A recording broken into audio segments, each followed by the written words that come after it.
what do you think I saw the most of? I saw the most thing that I believed in. Right. So there was this reinforcing mechanism that I created for myself, because the algorithm is going to show you, we've all clicked on one or two videos before, and then all of a sudden we just get inundated. Yeah. It's going to further entrench your beliefs.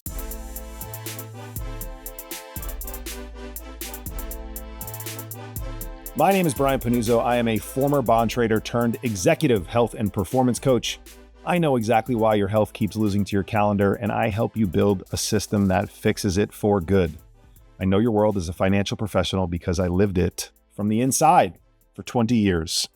Welcome back to the show. This is the Success Lift podcast, and I am your host, Brian. And it is end of June, just like that. June, pretty much gone. We got a couple days left if you're listening to this when it drops on June 29th, but we are done. We are headed into July, and the first half of the year is over, just like that. And I guarantee you, I do this all the time for my veterans on the podcast. You know this. For my newcomers, welcome. I appreciate you being here, but get to it in your life because these things are going to go. I was just complaining about this 3-week trip that I had to take with my son. And just like that, it's over. It's gone. It's done. Now I got another one coming up soon, but it's done for now. And so these things that we think are going to take long periods of time in our life, they go super fast. I don't need to tell you that we were just talking about New Year's. You were just in dry January. You were just enjoying the spring. And now we're looking forward to July 4th next weekend. And how are you going to feel when you take that shirt off, when you're at the pool, when you're on the boat, when you're at the country club, when you're at the beach? And if you're not going to feel great about yourself because you have not done what you need to do, your 2-weeker in August is only 4-6-ish weeks away. Maybe it's 8 if you're at the end of August. You can make a ton of progress. We have had clients inside of our program lose 30 pounds in 4 weeks. Now, I'm not saying that that's typical, but you can do it. You can definitely be down 10. You can definitely be down 15. You can definitely have more confidence. You can definitely have a routine built out for yourself. Most importantly, you can definitely know the steps to take so that you can go away, enjoy yourself for a week or two, come back and not feel like your entire work heading into that vacation has been completely blown up and have to start over again. No more starting over. If you don't want to start over anymore, reach out to me, brian@thesuccesslift.com, or text me at 917-709-4283. This week, we are following up last week's conversation on mental fitness with Hal, with talking about the how with Hal when it comes to mental fitness, all right? Just as we did a few weeks ago with fat loss phases, we overviewed it and gave you a hierarchy of what it is, the important concepts, what to know about it. And then we get into the weeds with what to do inside of this program. We know that you need the tactical information. How do I approach this particular situation? And while many of them are the same, a lot of your work trips look the same. A lot of your busy sports weekends with the kids look the same. A lot of your vacations look the same. A lot of your client dinners look the same, so on and so forth. But there are individual nuances when it comes to this stuff. And so we help you break those down and prepare for them. And so this session is the tactical follow-up to the mental fitness overview that we gave you last week. We move from concept to application. How do we apply it? What do we do? We're going to show you how to actually train mental fitness through the better inputs that we take in, right? Things that we let into our brain, more intentional stimulation. Not mindless flicking and scrolling our lives away like most of us are doing, using visualization, using recovery, and doing these things consistently, all right? The emphasis, as with most habits in our life, are going to be on small, practical changes rather than these huge overhauls. If you enjoy this episode, please let me know. Shoot me an email, shoot me a text. I appreciate you guys. I hope you have an amazing July 4th week. If you've enjoyed these, send them to a friend, rate the podcast. We'll see you back here next week with me and maybe Hal. It'll be a surprise. All right. Welcome back to another Coach's Corner episode. I hope you enjoyed last week where we talked about mental fitness. We dove into the overview, what the heck it is. I was obviously very skeptical. I thought that it was some woo-woo nonsense, and Hal hooked me. And within about 5 minutes, I was in.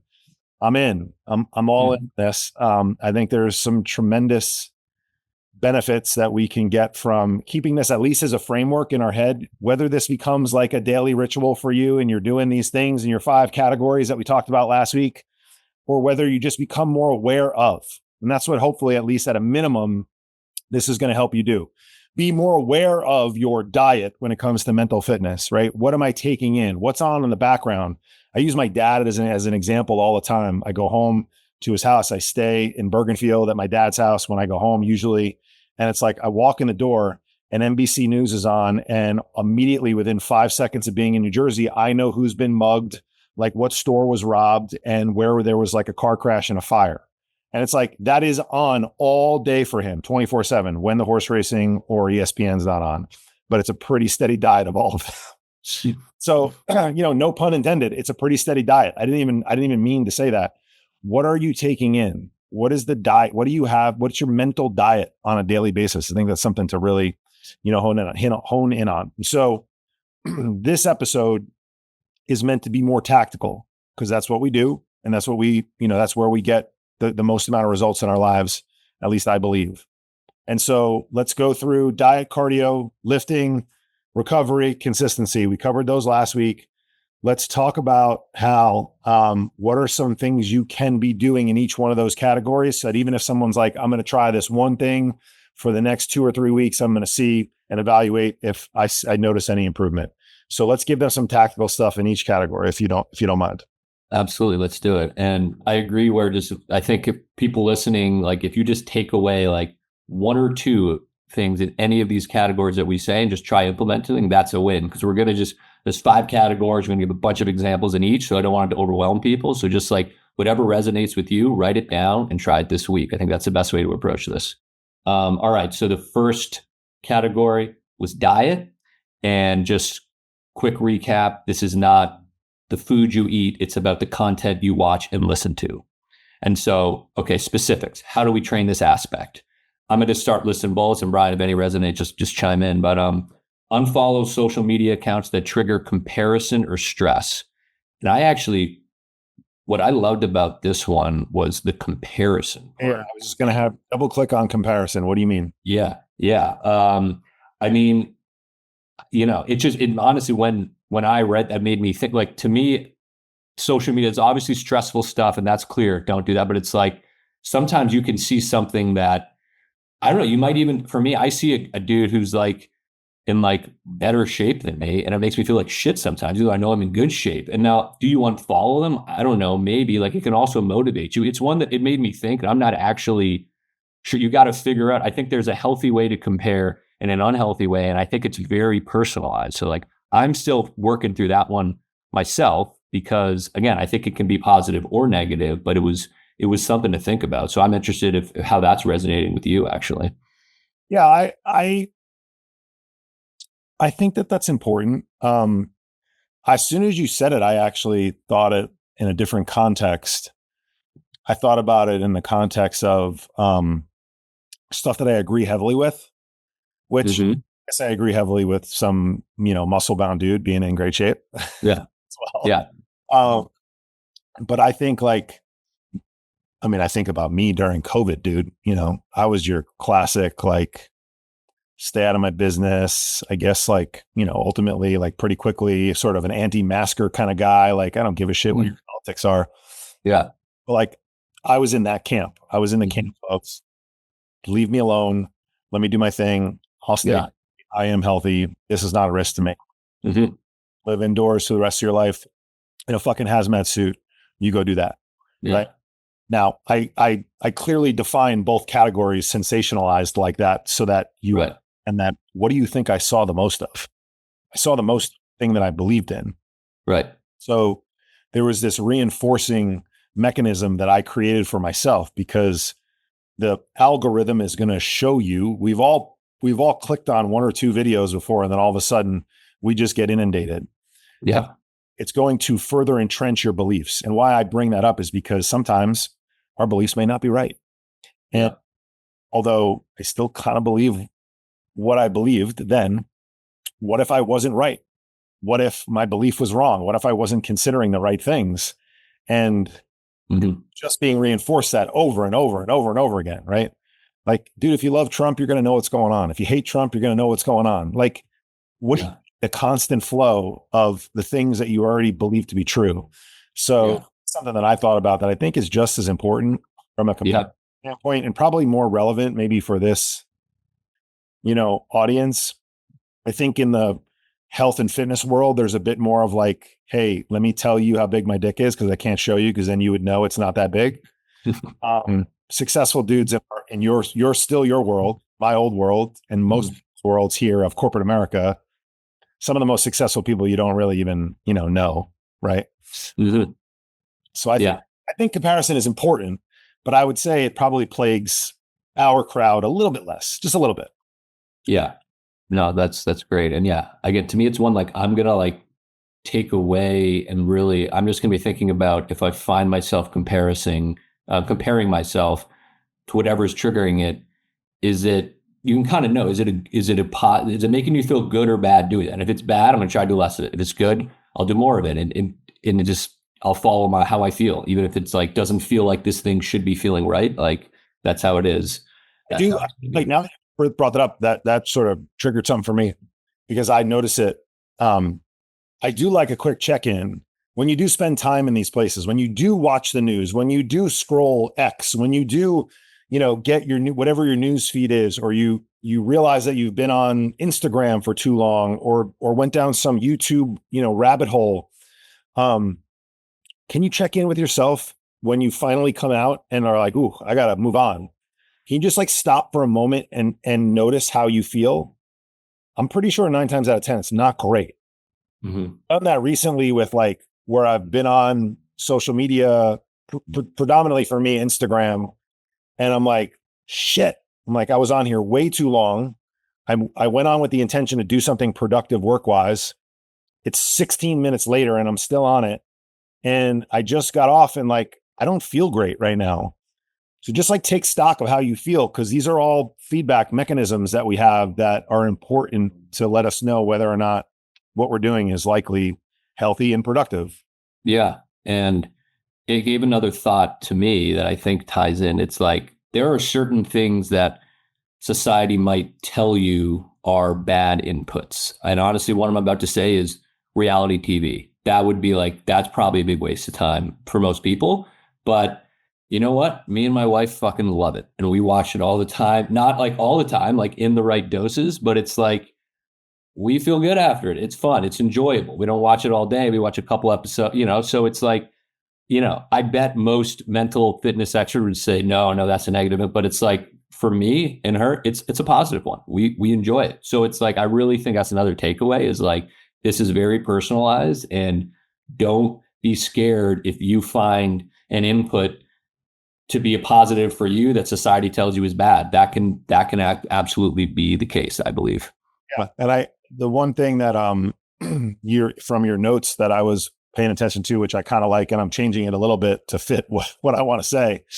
But going back, I think it was the alcohol episode we did, maybe 10-minute rule that I use oftentimes.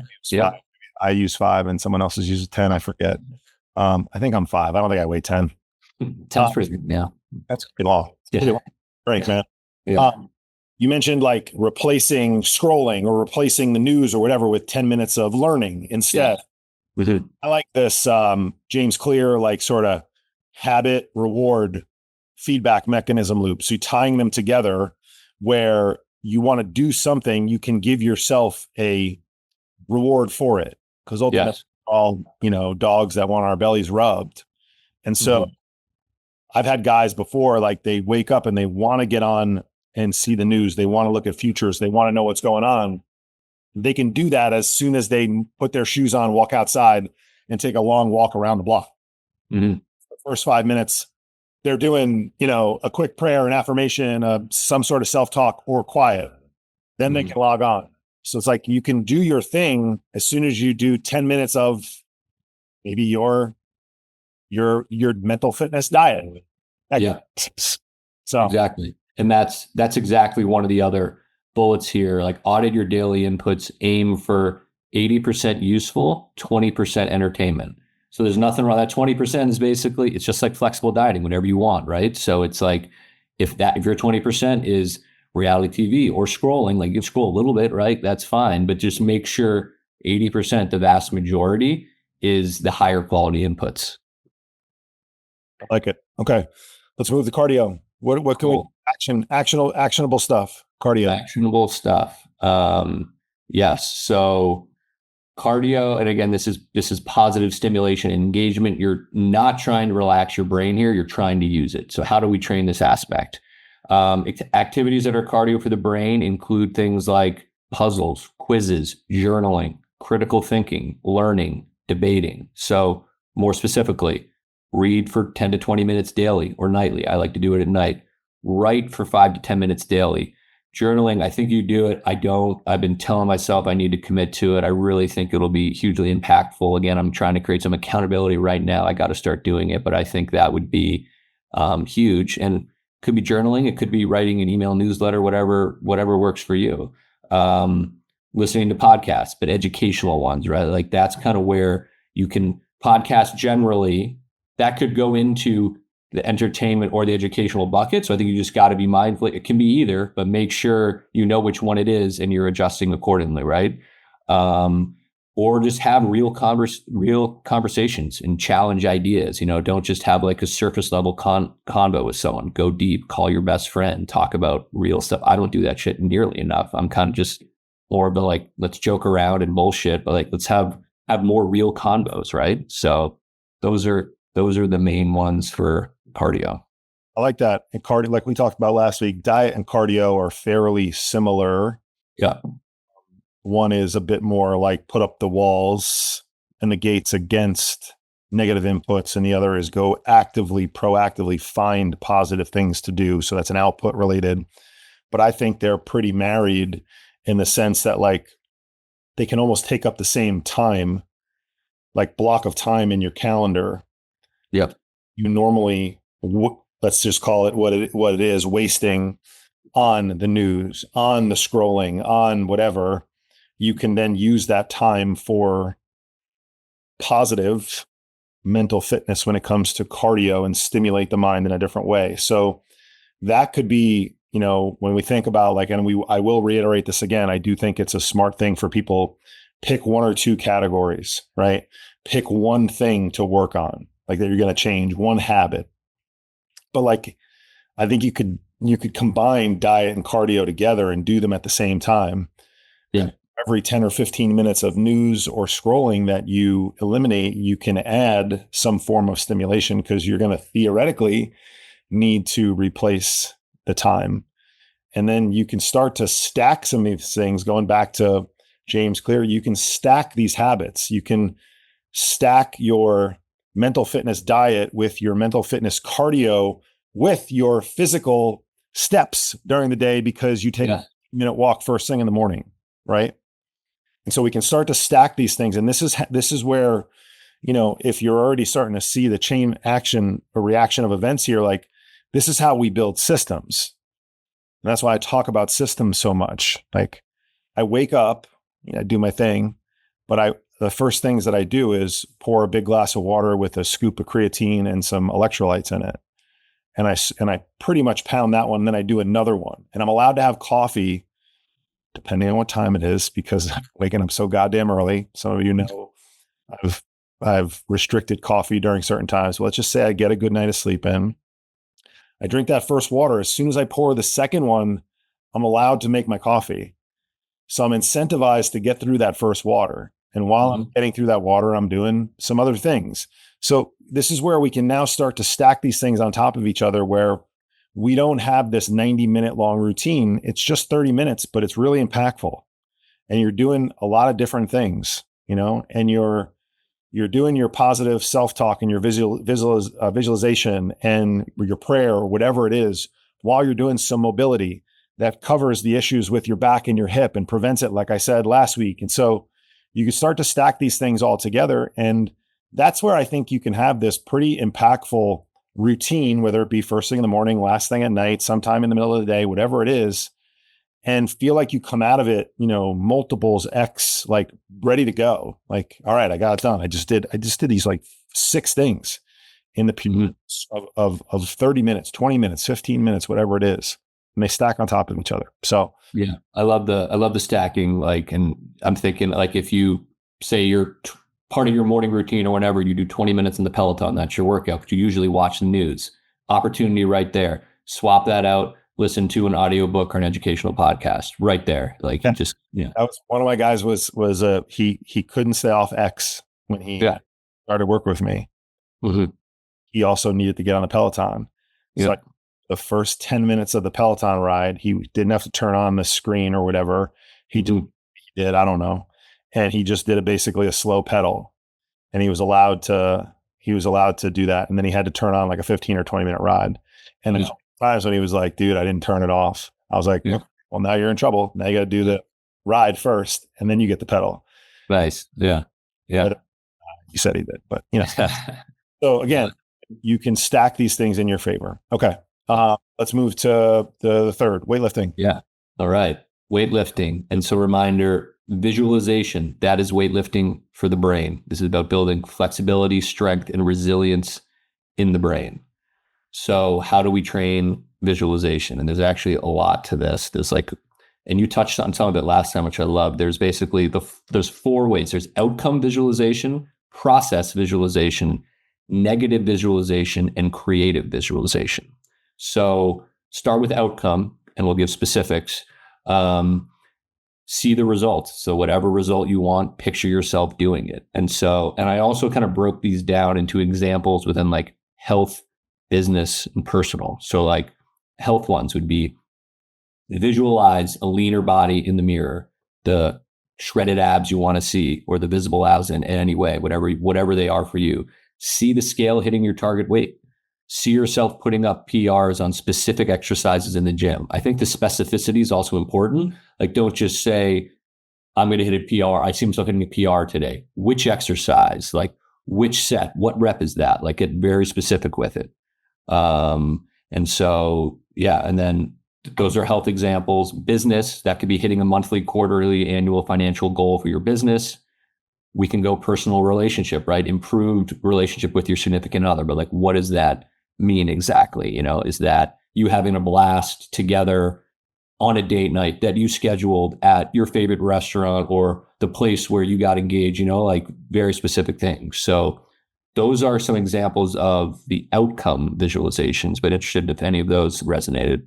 Yeah, I started thinking of this. I hear, not to make this go from tough guy to soft, but I hear Tony Robbins talk about this like morning priming he does a lot, where he changes his state. He jumps in his cold plunge. He moves his body. He breathes like very rhythmically, and which is another way to change your state for sure.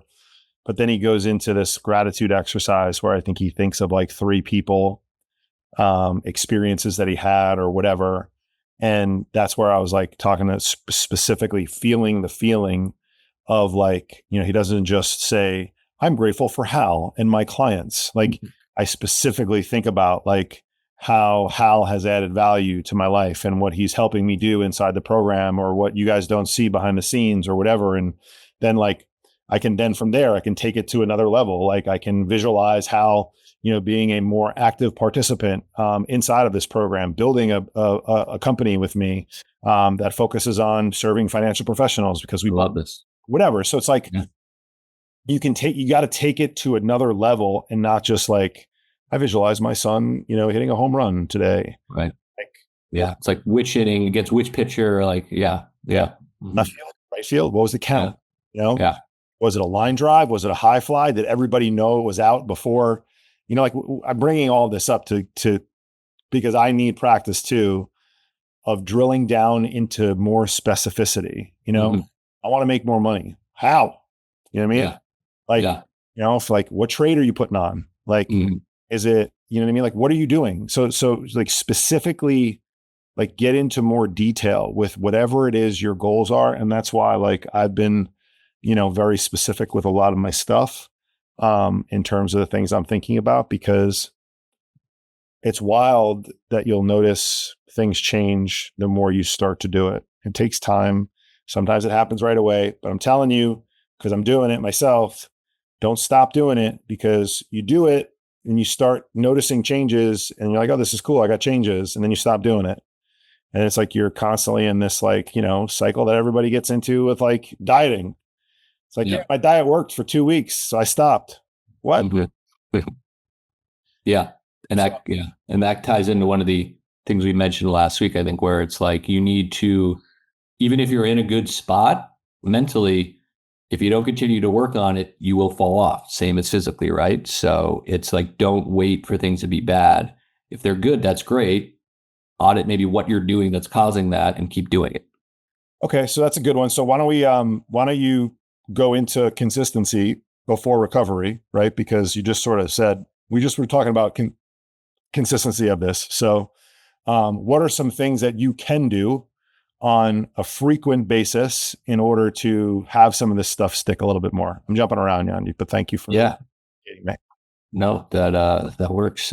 So yeah, I think one thing to do that people can take out of this is create a daily minimum standard. And there's a physical concept for this too, where like a day does not go by where I don't get at least 7,000 steps or do some sort of walk. Like you can create it physically and mentally, but mentally, that could be 5 minutes visualization first thing in the morning, and stacked with, right? Stacking's back, getting in bed at X o'clock every night and read for at least 10 minutes, combined with 5 minutes of journaling after dinner every day. So it's like, you can pick 2 or 3 things. That's it. That's resonating that we're talking about, and write it down, put it in the calendar, like whatever it's going to take to make sure you do it. Just like we talk about, schedule your workouts, treat them like a work meeting, and you're not going to miss them. And that absolutely works. The same with this.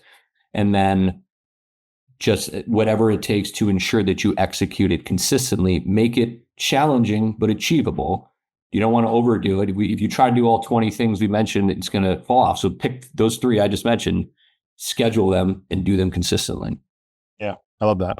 Consistency is always better than intensity. I always watch my language here, because you're high performers inside of a program that wants you to do both consistency and intensity. And you're capable of both. But if we had to choose one, it would be consistency, at least at first, for sure. And so again, I'll reiterate this before we sign off. Pick 1 or 2. Pick one action to take. Be consistent with it. Measure your progress. We've talked a lot about measuring your progress over the last couple of weeks in this program. Knowing your numbers. The data is important. We get emotional about it. We get our feelings hurt about it. Be unemotional about the data you are in your professional life. All right, let's circle back to recovery. What can we do with tactical stuff with recovery? Yep, absolutely. And again, the general idea here: tired brain performs poorly just like a tired body. So we need to let it rest and recover. How do we train it? Sleep is part of it. 7 to 9 hours is obviously the recommendation. That's very aspirational. Pick a number for you, but commit to it. That is part of it, but I'm more interested in actually the other elements. So another one here, 10 minutes of stillness daily. You talked about it, boredom making a comeback. I love it. That's so long, dude. So long. I like it. So, 10 minutes stillness daily. Like, how often? I don't do it. Like, I'm trying to think, when have I done that? Like, literally do nothing for 10 minutes. And it's actually really nice. Just like, think about nothing, do nothing, stare out the window. Like, it doesn't matter where you are. Stare at nature. This is one that I do actually, is I look at my dog in the eye for like 5 minutes. And it sounds kind of weird. It's actually funny. I have a note here also. I do it with my almost 8-month-old daughter too. And it works because she's 8 months old, doesn't know what's going on. If you do that with your teenage son, he would be like, Dad, get the fuck away from me. So like, you got to find what works for you. But like, that works for me. It's like, my dog is the cutest thing in the world. Just stare at it for 10 minutes. It's so therapeutic, like things like that. So it's find what works for you and do them that just unplug the mind. Eye gazing is a more popular influencer thing, I believe. Really? Yeah, I haven't heard about it as much recently, but I know a dude. He's actually amazing, and he's very good at what he does in like the mindset field. But it would probably gross a lot of people inside this program out because it's just like too in your feels. But he would eye gaze with his, I think now wife, but they were engaged at the time, like in an ice bath, like in a cold plunge. They'd get in a cold plunge. That's out there. Yeah, that's What why he would do it? Number one, the cold, as everybody knows who does cold plunging, you have to be present. You're kind of only thinking about your nuts freezing, off when you're in a cold plunge. Mhm. The eye gazing forces presence. You Yeah. staring into someone else's eyes and kind of be many other places. Yeah. It's hard. And so when you combine that, and this is where I would challenge people, like, this is really important when you're talking to and communicating with your spouse, definitely with your kids too, but your eyes are going to be all over the place a lot of times. Mhm. But in conversation, we're constantly thinking about what to say next. You can't help it right now, but you're thinking about, you're processing what I'm saying. And I've been doing it too, and thinking about, okay, now what do I say next to sound smart? Cause I do that too. Mhm. When you're slowing down, like Hal is suggesting, 10 minutes of nothing, you're forcing at least some form of presence. And with another person, it's really powerful because we're always thinking about what to say next. We're checking out, what's going on. We might start to be defensive if it's if it's an honest conversation. Eye contact kills a lot of that. It kills a lot of that. So, Yeah. not suggesting that needs to be your recovery to do. I think the first thing you can do is do something on your own, which is just go be bored and just go Yeah. with your thoughts and just get pulled into a present moment. Yeah. And I think some of this is you need to create an environment where you could do that. So that's where you go back to no phone for first 30 minutes of the day or whatever part of the day you want, or 10-minute walk, no headphones, right? Yeah. Like, or a scheduled meditation or breath work that works as well. But like create an environment where you can actually do nothing, or you remove options, right? Like just remove all other options and you kind of are forced to do it. I used to do, I used to use Headspace for I think I used it. I don't know if I used Headspace ever. I meditated every day for 365 days. I remember. Wow. What did you take away from it? It was great. I needed it in the moment. I didn't feel, I Yeah. don't, I needed it now, but I needed it in the moment. I needed to start my day off with, like, again, this just like foundational thing that I did, which was wake up, hydrate, meditate for 5 minutes, and then, it might have been the 15-minute one, and then do some mobility before I went to the gym before work. This was like, I was going in and out of the city too. So I was up early doing this. What I remember the little British guy saying all the time was, you shouldn't judge a session on, like, did you get, all 15 minutes of like absolute nothingness and like perfectly constructed, clear thoughts back at you. Mm-hmm. Sometimes the goal is just that 60 seconds where you just where you catch it. And then it goes. Yeah. I wish the British guy had said that to me, because that would resonate so much, because I would come out when I've tried meditating and I had not committed like you did. So it's like, I can't speak to it like I truly tried it, but that's why I'd come out of it and be like, my mind was racing all over the place for the entire time. I did nothing for me. But I bet if I'd thought about it that way, I was like, no, I bet you probably had 60 seconds in there and that's a win. So that's really good stuff, I think. Yeah. So if we go back to this concept of boredom and, mental fitness and recovery, the goal shouldn't be, all of a sudden 10 minutes of just this like fully tapped in another level of consciousness boredom. You're probably going to be wondering what you should be doing. You're probably going to be thinking about what you're missing. You're probably going to think about immediately what you're going to do at minute 11 when the timer goes off next. That's all okay. You just keep coming back to this, like, just be bored for a little while. Just think, see what comes. Just be aware, be curious. Why am I feeling that way? It's another thing that I struggle with. I wonder why. Why am I feeling this way? This is weird. Why am I comparing myself to somebody? Why am I, upset about this? Why am I frustrated that my business is not moving forward fast enough? Whatever it may be. Allow yourself to hang there for a bit, and don't be frustrated that you're not good at it, because you're not going to be good at it. None of us are very good at it. And so even if you find a minute or two out of a choppy 15 minutes or 10 minutes. I think that's a huge win.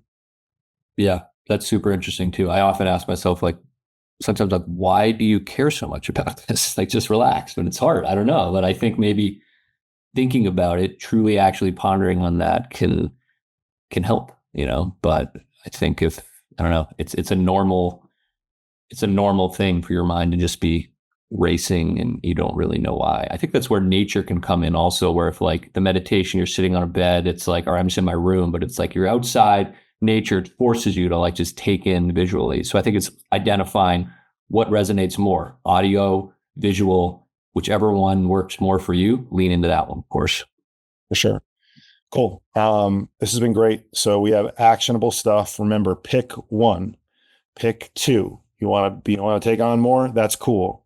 But start somewhere that is achievable for you, and then make sure it's measurable. Start small, be consistent, and then evaluate, is this helping you? What's changed? Because when we do that, when we tap into the data, the numbers, we usually find that these are pretty powerful things. So diet, cardio, lifting, recovery, consistency. Those are the 5 components of mental fitness. Hal, this was awesome. Thanks for breaking it all down.